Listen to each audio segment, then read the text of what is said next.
All right, let's jump right into this explainer and set the scene. Picture this, it's 2 p.m., you're halfway through a massive coding project, the deadline is breathing down your neck, and then, bam, you hit your usage limit on your premium coding AI. You are officially stuck. The code needs to ship, but you're completely locked out.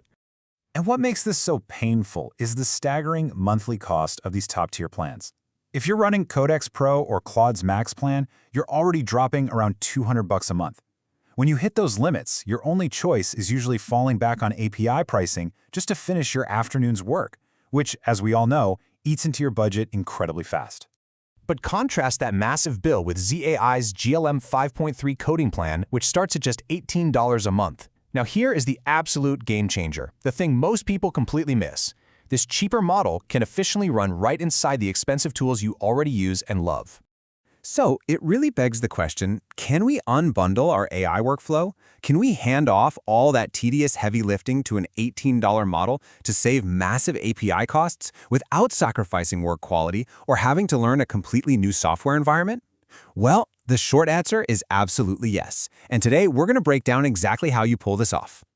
Here is our roadmap for today. We'll start with the subscription trap, then unbundling your tool, a deep dive into Claude's multi-agent setup, the delegation playbook, and finally, calculating true costs. Let's kick things off with Section 1, the subscription trap. Look, we're probably all guilty of this, hoarding multiple AI subscriptions where just 2 of them alone run you $400 a month. This quote really hits the nail on the head. When you hit a limit mid-project, you're forced into a lose-lose situation. You either pay exorbitant API pricing to get the job done, or you waste your entire afternoon totally rebuilding your workspace in a strange, cheaper tool. Neither option is great. So how do we break out? That brings us to Section 2, unbundling your tool. To actually escape this trap, we have to demystify the AI environment itself. For years, we've been conditioned to believe that the interface and the intelligence absolutely must come from the same exact company. But to unbundle effectively, you just need to understand the concept of the harness. Think of Claude Code or Codex as the harness. It's the surrounding software environment that lets the AI read your files, run terminal commands, and use tools. If you visualize it like a horse and carriage, you quickly realize you can swap out the horse, the model doing the actual thinking, while keeping the comfortable carriage that you already know and love. Changing the model doesn't mean you have to abandon your familiar workspace. Any AI session is really just 4 separate things mixed together. The model doing the reasoning, the harness you're operating, the project context like your saved files, and the conversation history. Swapping to a cheaper model only changes that very first piece. Your harness and all your saved project context, that stays exactly the same. But here's where you've got to be a bit careful. If you're relying on a massive running chat history to store all your project's lessons, a new, cheaper model isn't going to know any of it. But if you save your project rules, your testing standards, and your definitions in actual files, the cheaper model picks them up effortlessly. This is why good context hygiene makes total economic sense. Literally, if it's in a file, it's portable. All right, moving right along to Section 3, Claude's multi-agent setup. This is where things get really interesting. Now we're at the masterclass portion of this explainer, how to practically execute this setup right inside Claude Code. You might be wondering, doesn't Claude already have subagents? It totally does. Native subagents start with fresh context, making them awesome for narrow work.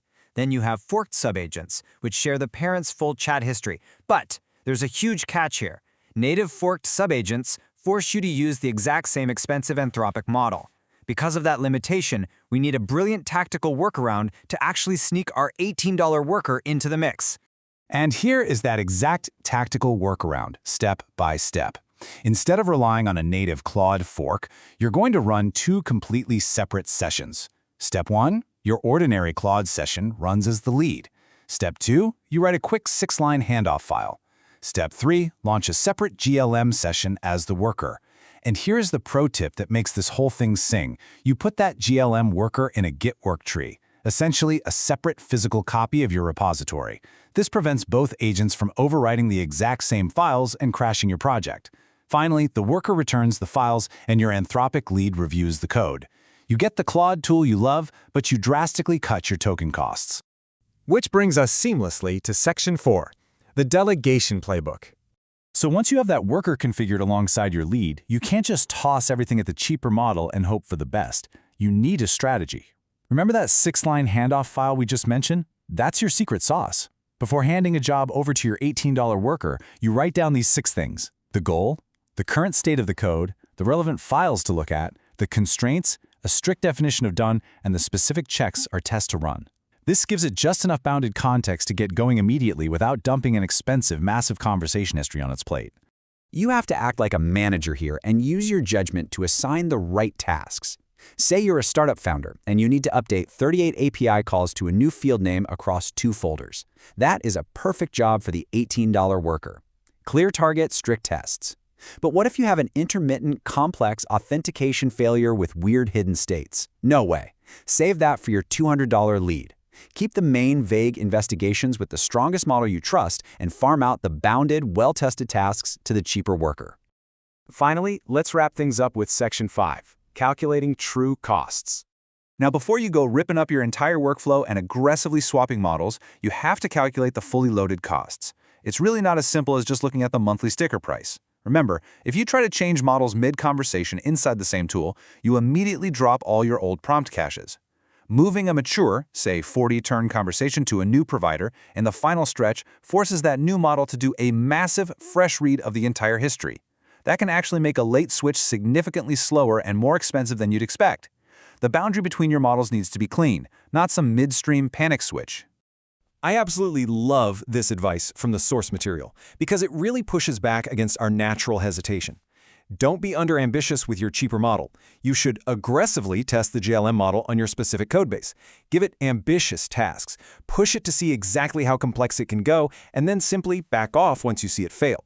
This is exactly how you true up the model to your specific code's complexity, and honestly, it's how you find your maximum token savings without losing an ounce of capability.